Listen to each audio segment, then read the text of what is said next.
Hello friends, welcome to my channel Study Smart. I am Ruchi Pandey, science teacher. तो हम देख रहे थे क्लास 10th NCERT साइंस का चैप्टर नंबर 6 जिसका नाम है लाइफ प्रोसेसेस, जिसका मोस्टली पोर्शन हमारा कंप्लीट हो गया है। इस वीडियो में हम देखेंगे एक्सक्रीटरी सिस्टम के बारे में। तो वो प्रोसेस जिसमें हमारे बॉडी के हार्मफुल मेटाबॉलिक वेस्ट को बॉडी से रिमूव किया जाता है, उसी प्रोसेस को हम एक्सक्रीशन कहते हैं। और जो सिस्टम इन चीज़ों में या इस प्रोसेस में यूज़ आते हैं उन्हीं को हम क्या कहेंगे, एक्सक्रीटरी सिस्टम। इस एक्सक्रीटरी सिस्टम में कौन कौन सी चीज़ें लगती हैं, मतलब कौन कौन सी चीज़ जो पार्ट्स हैं हमारे, तो ए पेयर ऑफ किडनीज़ हैं, दैन हमारा आता है यूनिटरी bladder, then pair of ureter and urethra.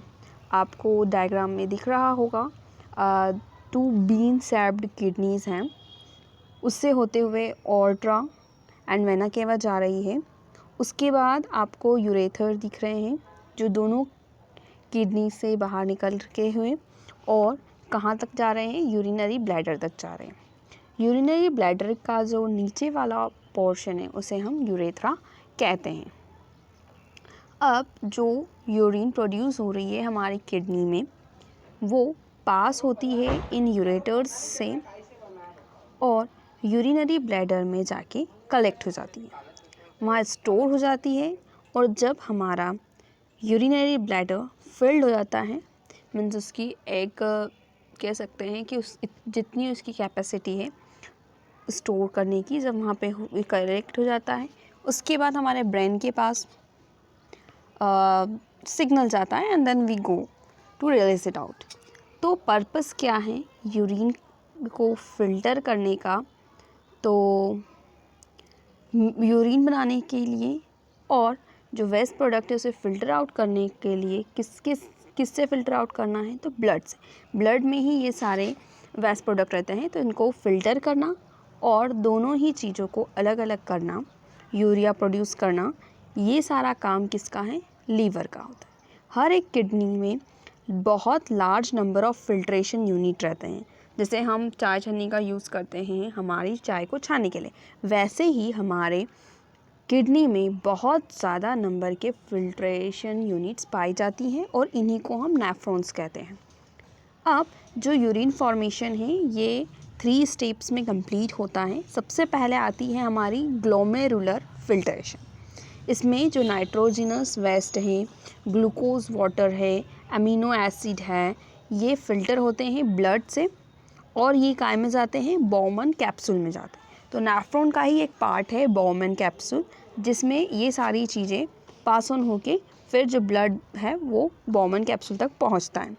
फिर आता है हमारा ट्यूबुलर रीएब्जॉर्प्शन। अब जो यूज़फुल सब्सटेंस है फिल्ट्रेट में से वो फिर से एब्जॉर्ब्ड होते हैं और जो जितनी भी कैपिलरीज़ हैं नेफ्रॉन के अराउंड, उन कैपिलरीज़ की मदद से उस फिल्ट्रेट में से अब जो बचा हुआ यूज़फुल सब्सटेंस है वो फिर से क्या होगा, एब्जॉर्ब होगा। देन होता है थर्ड प्रोसेस, सिक्रीशन। तो जितना भी एक्स्ट्रा वाटर है, एक्स्ट्रा सॉल्ट्स हैं या जितनी भी एक्स्ट्रा चीज़ें हैं वो सिक्रेट होती हैं ट्यूब्यूल में, जो कि ओपन होता है जो कि बाद में और जाके ओपन होता है कलेक्टिंग डक्ट में और फिर यूरेटर में। तो जो हमारा मटेरियल्स था पहले वो बॉमन कैप्सूल में कलेक्ट होता है फिल्टर होने के बाद, फिर उसमें से फिर से यूज़फुल प्रोडक्ट जो है वो रीएब्जॉर्ब होते हैं। Then extra water, extra salt वापस से सिक्रीट होता है ट्यूब्यूल में, जो कि कलेक्टिंग डक्ट तक पहुंचता है और फिर यूरेटर में। अब बात आती है एक, इसमें है हीमोडायलिसिस। तो ये क्या होता है, तो वो पूरी प्रोसेस है ब्लड को प्यूरिफाई करने में आर्टिफिशियल किडनी की मदद से। ये किसी ह्यूमंस में हमारा किडनी फेलियर हो जाता है किसी में, तो एट दैट टाइम एक आर्टिफिशियल किडनी जो है वो उनकी बॉडी में लगाई जाती है ताकि वो क्या करे, जितना भी प्यूरिफाइंग वर्क है वो आर्टिफिशियल किडनी कंप्लीट करें। तो इसी को हम बोलते हैं हीमोडायलिसिस। अब ये तो बात हुई एनिमल्स में, ह्यूमंस में। अब प्लांट्स में किस प्रकार से एक्सक्रीशन होता है, तो ऑक्सीजन, CO2, H2O, ये 3 गैसेस मैनली जो है वो प्लांट्स में रहते हैं और ट्रांसपिरेशन की प्रोसेस से स्टोमेटा के थ्रू इनका एक्सक्रीशन होता है। कुछ जो वेस्ट है वो स्टोर्ड हो जाता है लीव्स में, बार्क्स में, और वक्त के साथ मतलब टाइम टू टाइम उसमें कलेक्ट होते जाता है और फिर वो जो पोर्शन है प्लांट का वो फॉल ऑफ हो जाता है। जैसे हम देखते हैं कि कुछ प्लांट्स में कुछ जो पत्तियां होती है वो येलोइश होते जाती है धीरे धीरे और फिर वो फॉल ऑफ हो जाती है। तो यही जो लीव है जो फॉल ऑफ होने वाली है उसकी कंडीशन में है, वहीं सारे वेस्ट जाके कलेक्ट होते हैं एंड देन जो लीव है वो फॉल हो जाती है। अब प्लांट्स जो है कुछ जो एक्सक्रीट है वो सॉइल्स के थ्रू भी एक्सक्रीट आउट करते हैं, वहीं ओल्ड जाइलम में, गम्स में, रेजिन्स के तौर पे इस प्रकार से जो प्लांट का वेस्ट है वो प्लांट से बाहर निकलता है। कुछ जो मेटाबॉलिक वेस्ट है वो क्रिस्टल के फॉर्म में, कैल्शियम ऑक्सलेट्स के क्रिस्टल के फॉर्म में लीव्स पर कोलोकैसिस और स्टेम में ज़ैमिकैन के तौर पे बाहर निकलते हैं और एक्सक्रीट आउट करते हैं।